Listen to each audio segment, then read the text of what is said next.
83 Palestinians have been killed today in Gaza. 33 of those were aid seekers.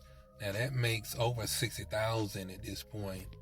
Now, a former Green Beret named Anthony Aguilar, who served 25 years in the U.S. military, says that all of the GHF sites built in Gaza were designed to be death traps.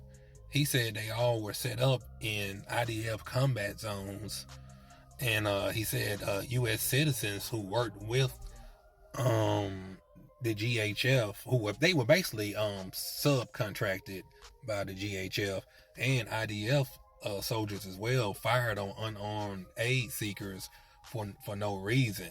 Now, he said Palestinians were shot at when all the food was gone, basically to run them off and guide them in the direction that the IDF wanted them to go.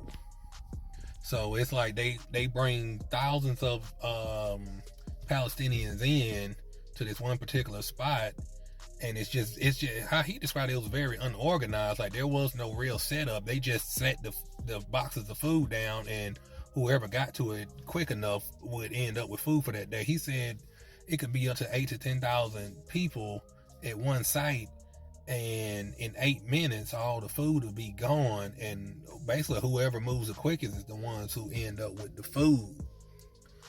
Now he's also had videos of some of this stuff. He was the one that showed that video where you could hear some Americans talking in the background. One of them was saying like, "Oh, you almost shot one of them" or whatever. That was him that filmed that. He had multiple videos basically showing how people were shooting it into the crowds and stuff.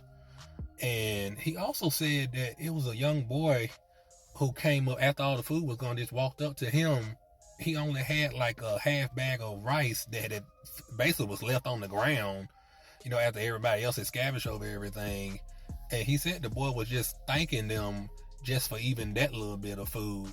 So this boy, I think he traveled maybe 12 kilometers or maybe 12 miles. I'm not sure. They get me confused with the kilometers and all that stuff. But either way, he traveled a long way, walked. And by the time he left, the IDF had fired on people once again, and he was one of the people that ended up getting shot and killed.